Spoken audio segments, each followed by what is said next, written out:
Working on a Simplex steam locomotive, part 38. The boiler cladding from the previous scrap boiler is no good at all. It does not fit and is badly made anyway. In this episode, I lag the boiler using modern heat insulation. I show the making of a card template, which is an easy and stress-free job. I transfer the cutouts to a piece of sheet brass, which makes the new cladding. Before I start the job, I need to look at it in detail. Originally this had a dummy firebox, the square type, known I believe as a bell pair firebox. This is just a piece of very thin brass cladding, and I couldn't believe how bad it was originally. The front part, where it's supposed to blend into the tapered part of the boiler, was very crudely made from sanded down car body filler, which of course had cracked away from the main boiler wrapper. I think I will also simulate this square firebox, just because it looks good, but in a different way. I'm not going to make it part of the boiler, I will attach it to the cab and superstructure. Both of these pieces of boiler cladding are really badly made and are of no use to me at all. This original cladding was made using two pieces of brass sheet. Instead of using this method, I propose to clad the boiler in the normal way, and then add another piece of cladding at the firebox end.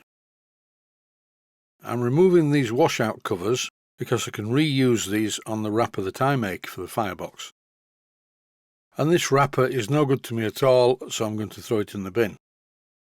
I received a large box this morning from Blackgates Engineering, and inside the large box was a smaller box. The smaller box contains the boiler banding. I also bought a new pressure gauge. I'm going to run this locomotive at 80 pounds per square inch working pressure. This pressure gauge reads up to 120, but that's so the needle is somewhere in the mid-range. If it was just a 0 to 80 pounds per square inch gauge, the needle would be hard over when the engine was blowing off, and that makes it more difficult to read. Also inside the main large box were these, two pieces of brass sheet to make the cladding out of. Why two? Well, originally I thought I will buy two in case I make a mess of one of them, but I will really try hard not to do that. Underneath the brass cladding is a much larger sheet of the heat insulation material. And the first thing I need to do is know how big a hole to cut in the middle and where to cut it for the steam dome. I'm using a felt tip marker pen to mark the size. I need to cut a piece of this heat insulation material, which is 18 inches square.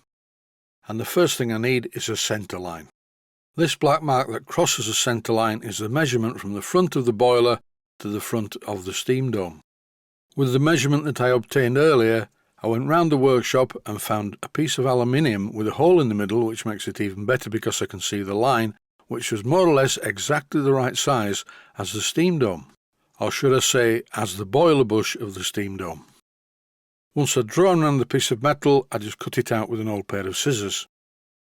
I could have used a craft knife or a smaller pair of scissors, but either way I managed to cut the hole and it fits very well over the bush around the base of the steam dome.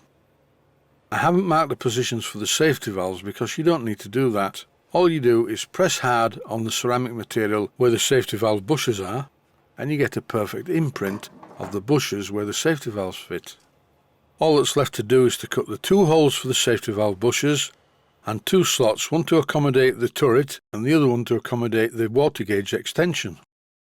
This worked out quite well. The only problem I ran into was that the blower pipe was in the way. I need to re-bend this once the job's finished. So the easiest way to do that is to remove it entirely and sort that out at a later date. To fix the lagging to the boiler, I find it a good idea to use masking tape. It will of course dry up and drop off with the heat of the boiler over time, but for the moment it's just enough to hold the lagging in place. Welcome to a beginner's guide to mummification. I really am much happier once I get this masking tape on, because don't forget this ceramic wool is very easily damaged. You can rub it away with your finger, so this gives some protection when I'm going to be handling the boiler. If you've never done this before, you may find it difficult. I still find it difficult. There's not very much clearance between the firebox and the frames. I even had to grind away some of the blow-down valve bushes to actually get the boiler into the frames. The next part of the job is to cut the cladding material to fit this accurately. For the card template, I bought a pack of A3 thick card. I bought this via Amazon and it wasn't very expensive. The problem is though, it's not big enough to do the job, but that's okay, that's just the way I want it. You will see why it's convenient to use multiple pieces of card for the template as the video progresses. This card is perfect for the job, not too thick and not too thin. This template is going to have a very short life. Once it's done its job, it can be discarded. Please pardon the pun. The job starts by making some marks on the card so I can find the centre. There is two ways to do this, the mathematical way and the village idiot way. I prefer the latter. A piece of A3 paper or card is 11 3/4 of an inch wide. My ruler measures 12 inches, so provided that I overhang the ruler at each side by 1/8 of an inch, I can make a mark in the centre of the card. Very quick, very efficient, no mathematics required. Then all I have to do, using my longer ruler, which is 2 feet long, is draw a line in the centre of the card. What I'm doing here is making a small mark which is 5 5/16 of an inch from the front of the card. The initial card pattern fits perfectly over the steam dome bush.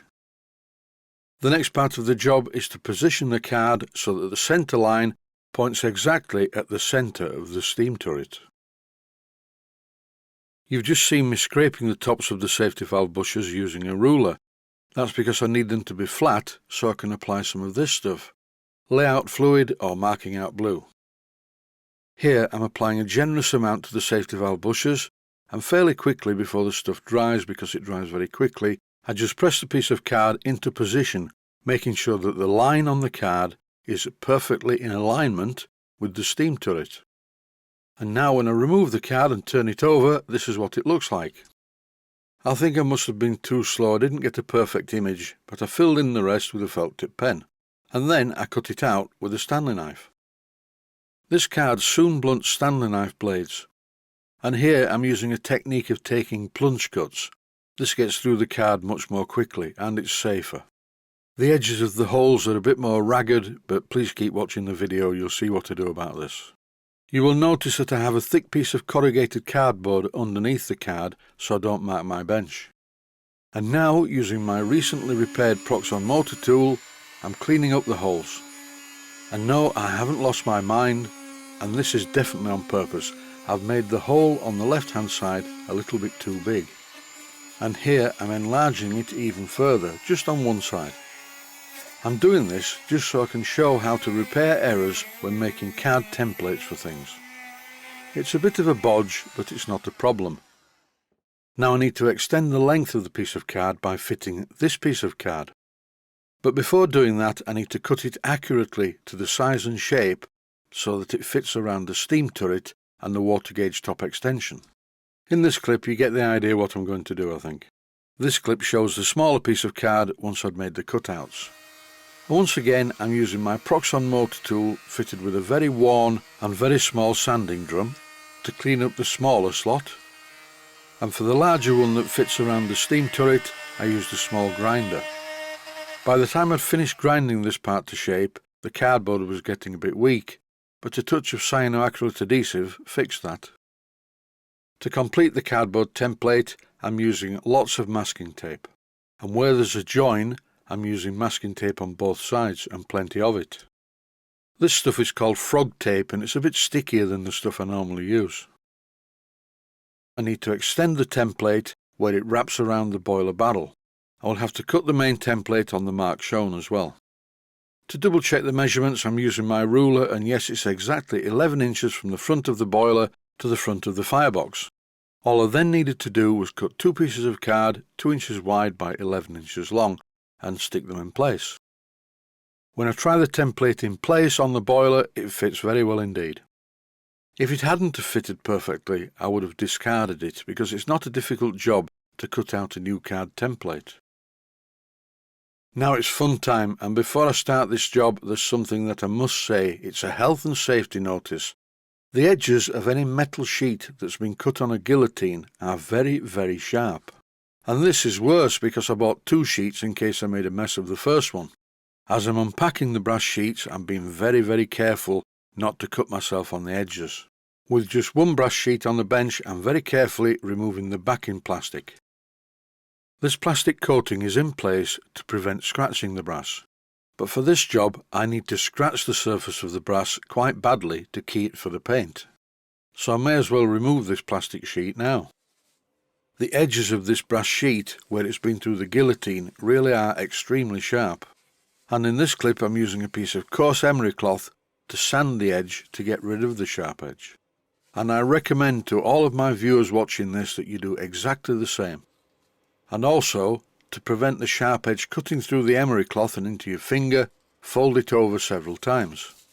It doesn't matter at all if you scratch the brass sheet, that is a good thing.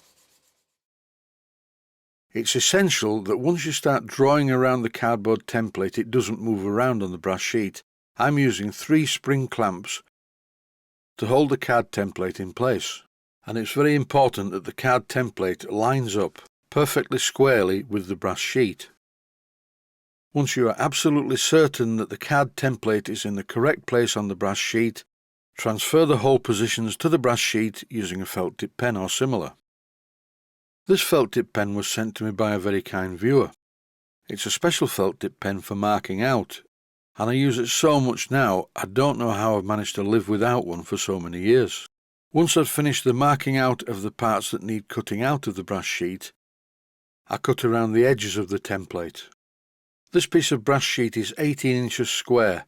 18 inches is the length of the boiler, but it doesn't need to be 18 inches wide, so I'll need to trim all the way down one side. How do you cut this brass in the home workshop?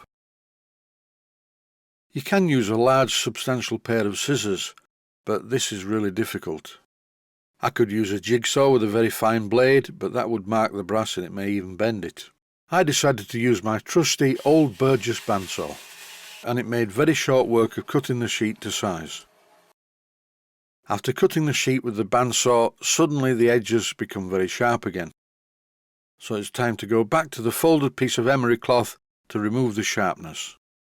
Please do take the trouble to do this, because cuts from this sort of thin sheet metal are generally fairly severe.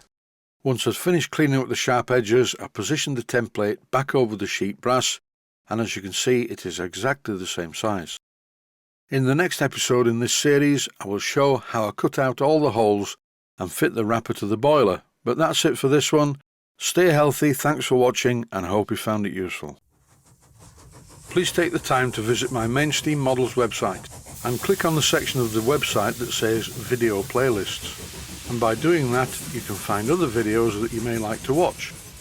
And by using the playlists you can actually watch the videos back to back.